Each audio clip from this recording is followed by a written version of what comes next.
सच्चा मित्र वही होता है जो बुरे समय में साथ दे। ऐसी एक कहानी है ये। सच्चा मित्र।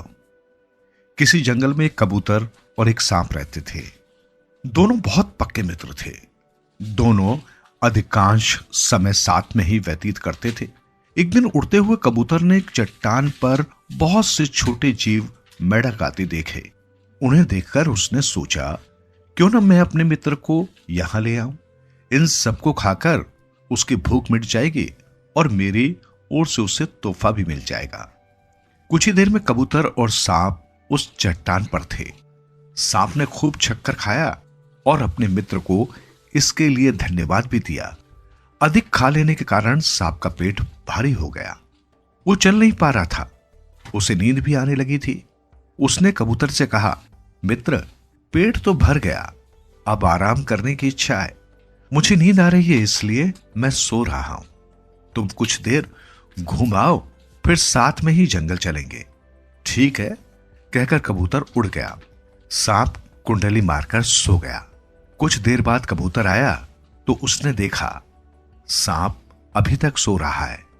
कबूतर ने देखा कि एक बहुत बड़ा सांप उसके मित्र सांप की ओर बढ़ा चला आ रहा है। जब कबूतर ने देखा कि वो उससे खा जाना चाहता है तो बिना एक भी पल गवाए कबूतर अपने मित्र के पास जा पहुंचा और जोर जोर से गुटरगुं करने लगा। सांप गहरी नींद में था। तब कबूतर ने अपनी जान की परवाह किए बगैर अपने मित्र को चोंच मारकर उठाना शुरू कर दिया।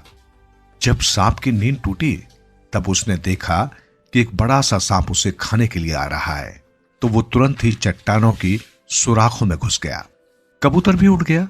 इस प्रकार उसने सांप की जान बचा ली। कुछ दिन बाद कबूतर एक पेड़ की शाखा पर बैठा था। तभी जंगल में एक शिकारी आया। उसके पास बंदूक थी। अचानक उसकी नजर कबूतर पर पड़ गई।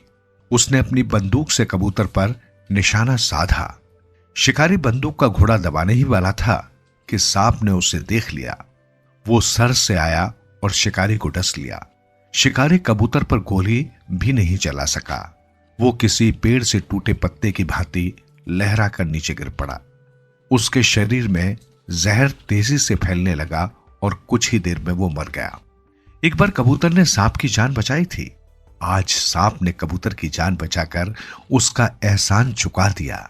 जब कबूतर ने सांप के प्रति आभार व्यक्त किया तो सांप ने कहा, एक मित्र ही मित्र के काम आता है। ऐसी होती है मित्रता।